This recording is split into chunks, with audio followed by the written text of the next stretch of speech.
Hey, what's going on, everyone? Welcome to the second workout vlog. Today is going to be a max effort leg day, and then we're going to delve into the max effort method, why we do it, how to implement it, and how it can benefit us. So before we get started, if you haven't checked out my first workout vlog, I'll have that linked up right now. It's a max effort pull day and a general workout overview. So to delve into the workout, we started off the workout with 4 sets of 8 reps on the Good Morning, which is a great exercise for the lower back, glutes, and hamstrings, which oftentimes are going to be the weak point for most people's squat and deadlift. So a little bit of effort with this exercise could go a long way in really building your squat and deadlift numbers up. After that, I moved on to the hypertrophy and accessory work, and I divide the legs up into 3 sections: the quad, hamstring, glutes, and the calf muscle. So for the quads, I use the goblet squat as my hypertrophy exercise. And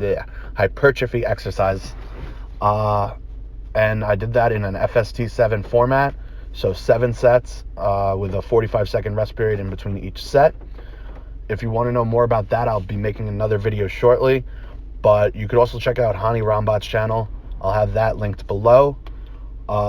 And he just delves into FST7. He created the program. It has worked for multiple champions, and it's a great training technique that we could utilize.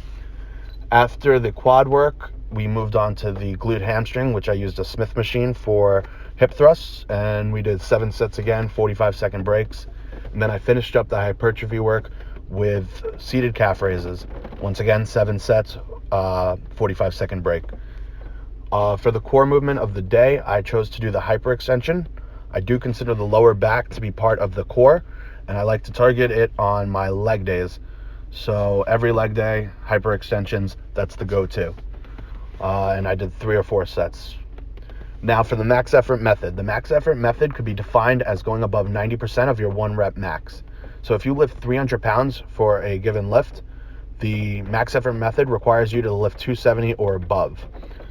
So with that being said, how do we implement it? The max effort method relies on the idea that you change the lift each week because you're trying to just get overall strong. You're not trying to get really strong at any one thing. So we mix up the lift, and we never get used to any one lift. So we need to work up to the max each week.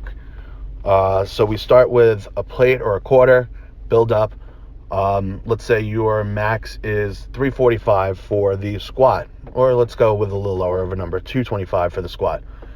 You would do a set with the bar, set with 95, a set with 135, set with 185, and then 195, 205, 215, 220, and 225 for your final set.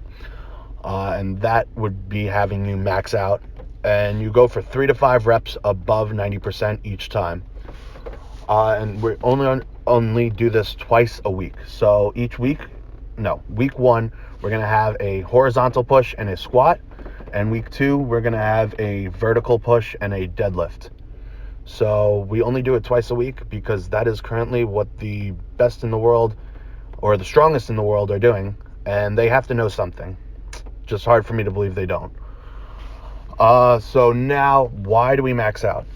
Maxing out gets you into a point where you're grinding and you're straining. Very rarely will you fail a rep because of physical failure, but you will often fail the rep due to mental failure, or giving up, I like to call it. You just give up on the lift. Everyone has a certain amount of time that they could personally strain for. So in the beginning, if you could strain for 2 seconds while pushing a bench, and then you start going backwards and give up, and you do this for 10 weeks, you could get to the point where you could strain for 2.5 seconds, and that extra half a second of pushing could be the difference between pushing through the weight or failing the weight and not making the rep, not getting the lift. So it's really more of a mental training thing than a physical training thing to max out and be in that uncomfortable zone of struggling and grinding. And it really benefits you mentally. And that's obviously going to carry over to your 10 rep sets, your 8 rep sets, and your 5 rep sets. It's just, this is the best rep zone to practice training and get really good at being uncomfortable. So now, how do we implement it? I already told you, we're only doing 2 a week. So On the horizontal and the squat week, you do any variation. So that could be a bench, an incline press, a decline press, a floor press, or any type of pin press from various heights. Squats could be a box squat, a back squat, a front squat, a front box squat, a Zercher squat, a pin squat. And then week 2, it could be a standing overhead press, a seated overhead press, a Z press, pin presses, standing and seated. And then deadlift, we have deficit, regular, sumo, deficit sumo, trap bar, deficit trap bar, stiff leg. And you can just keep adding to this list. You don't really want to get comfortable with any one, so you want to not repeat the exercise for as long as possible. You want to get good at straining, not good at the lift. So now, why does this benefit us? We're getting really strong.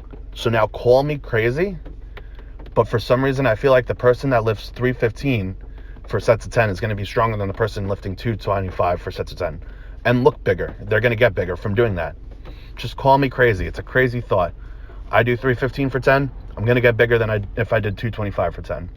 So we want the max effort method to get us stronger for the long-term goal of hypertrophy and just getting a great aesthetic physique. So that is the max effort leg day, a general overview of max effort method. I hope you enjoy. Next time we're going to go over the dynamic effort method, and I hope you enjoy. If you did, please like, comment, and subscribe. As always, if you want a topic discussed, please leave it in the comments down below. And as for now, I'm going to play some music. LFG, baby. Let's fucking go.